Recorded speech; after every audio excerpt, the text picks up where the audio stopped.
Hi guys, in this video we'll be looking at Wait for the Moment by Vulfpeck, and it sounds like this.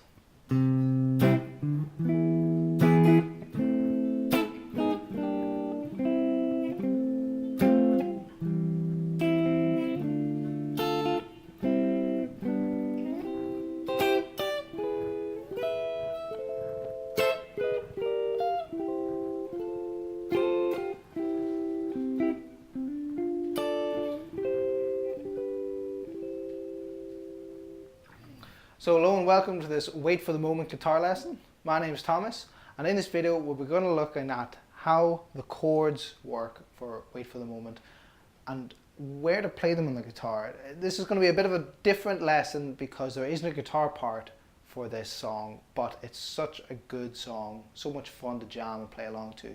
And it's quite difficult because there's fast changes of simple chords and it can be a real challenge for you. I want to see how you can do with it. So before we get started, don't forget to like and subscribe, and if you want to see more, please click at the link below to take you to our website where you'll see write-ups for this and all of our other YouTube videos, as well as hundreds of hours of free guitar practice material for you.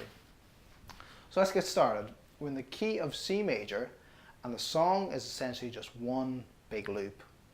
So we'll run you through the chords, and now I'm not going to give you specific ways to play these chords. I want to see, the point of this video is to see if you can figure out different ways to do it. So the first chord is C major, moving to an E major, then an A minor, G minor, C major, F major, C major, D minor, C, G, C. Okay? What we'll do is write out the chord progression underneath in the description for you, because that's a lot to take in. And there's a lot of the same chords going around there. So you can look at that and try and get your fingers going around it. So a lot of you will probably jump straight into going C major, E, A, and then hopefully a G minor, back to a C, hopefully an F, C, D minor, C, G. That's great. But why not take it past that? Why not get out of this box shape?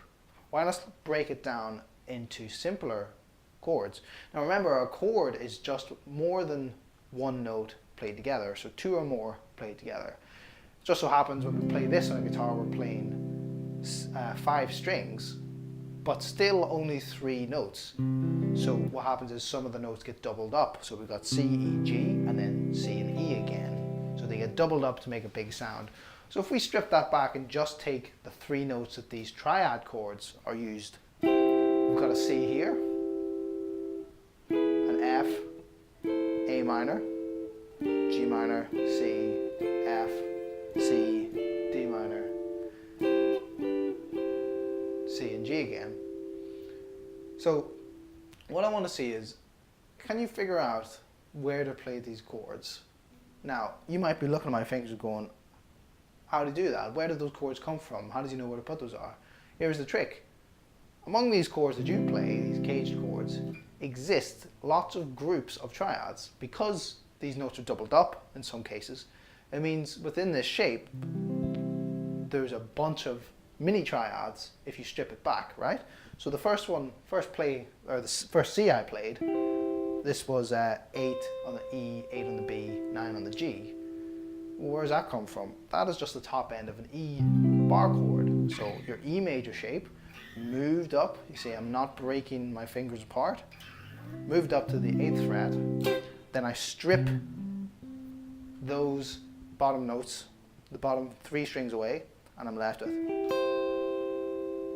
Now, I can do that for nearly all of this chord. They're just what's called inversions of triads. So an inversion is when you swap the order of the notes around, but because you're still using the same notes, they make up the same chord. So that's my C.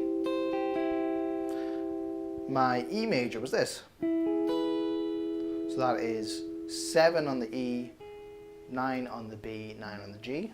And that is just the top 3 of an A bar chord. And in notice I chose that because it's a very easy motion. There's a lot of close notes. I'm only moving semitones away, or fret movements. So there's an E major. Next one was an A minor. So that is 8 on the E, 10 on the B, and 9 on the G. Where does this come from?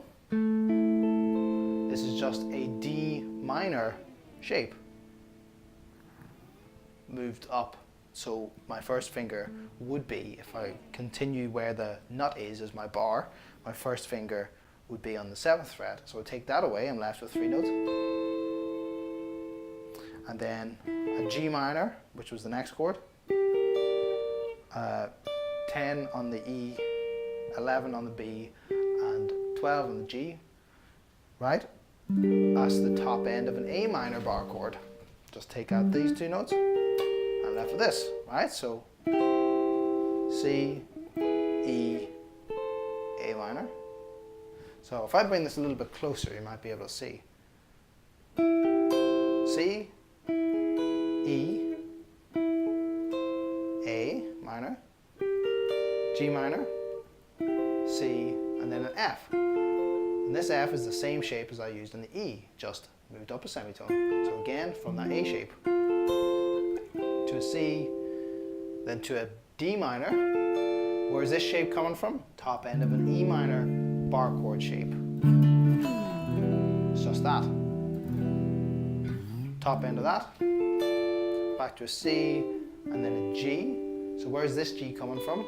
This is the top end of a D major chord shape. So it's this that we all know and love, moved up to position to where it's a G. So we've looked at transposing our caged chord shapes, C, A, G, E, D. We've looked at transposing those up to where they'll give us different chords. Now when you move these shapes, the quality of the chord doesn't change. If I move an E major shape, whatever I'm left with will still be a major chord, and it'll just be the key of that major chord will have changed. So that's all we're doing. So that might be, hopefully I haven't blown your minds. If I have, great. See if you can get your head around that. If you have any questions, please leave some comments and we'll get back to you and try and sort that out. It's simple in principle. It's a very simple concept. Execution of it is difficult because we're taking 5 shapes and moving them all over this neck. So we're left with a lot of multiples there, a lot of variants. But you can just start building them up, and when you can recognize them, then you can start moving them around. So instead of starting with this little top end of an E shape here for the C, maybe start with an A shape and see if you can play the same progression around using just maybe 3 or 4 note chords, or 4 note, what's called voices of chords. Voices is the way we play them. See if you can play it around in the same idea, keeping very close movements. So here's an A shape. I'll do it in a different position now, using the same variants of those shapes. So this was what an E was, A, D minor, A minor, back to that E, to an A major shape, E major, E minor shape, and then E major, D major. I'll do the same chord progression using different shapes.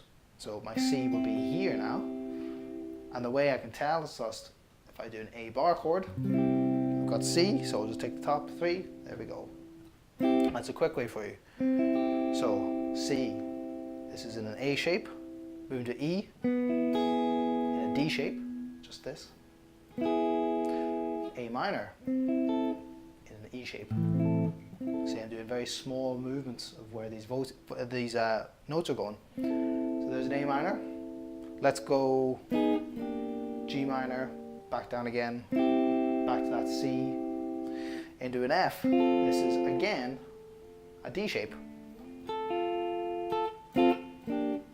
I could go D down here, but sometimes you're going to have to break moving really close to try and stay in an area. F, it was F in a D shape, back to that C. Now to a D minor, slightly tricky here. We can go open D minor, or we can go D minor in an A shape, back to a C, to a G, let's see. So if you want to try this, and I really recommend, it's a great exercise, take it slow, figure out where your shapes are, practice moving to them, then put a metronome on it, get moving in time. So the chord movement is 2 per bar. 1, 2, 3, 4. 2, 3, 4. So that one, the G and the C, is 3, 4, F, 2, C, then D, C, G, C. Okay. It's such a groovy song. It's so much fun to mess around with. And there was some little things I was doing up here, little embellishments. Once I know what my shapes are, I can just play little notes that are in the scale or in the key that are around the chords as little embellishments, passing notes. So we're in the key of C major. I'm playing a C major chord, so that's C, E, G, already being played. The notes that are left in that scale then are D, F, A, and B. So I can play those notes just as a little twinkle about to get them to sound nice. Something like that, bit of Jimi Hendrix. Maybe strum, pick some of the notes.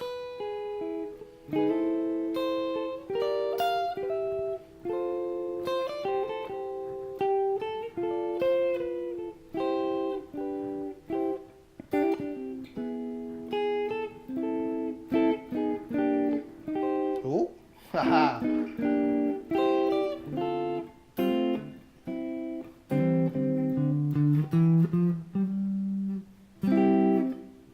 Oh, C, G, C. There's no right or wrong in terms of positions or where you play it, but look to try and move these in close proximity. Small movements, no like jumping up and down, no C, then E, then A, that kind of thing. So, I'd really like to hear how you get on with this. This is not easy at all, but it's really great to break you out of your boxes. In fact, it's not even breaking out of a box, it's very much within the box, but just moving it into an unfamiliar position.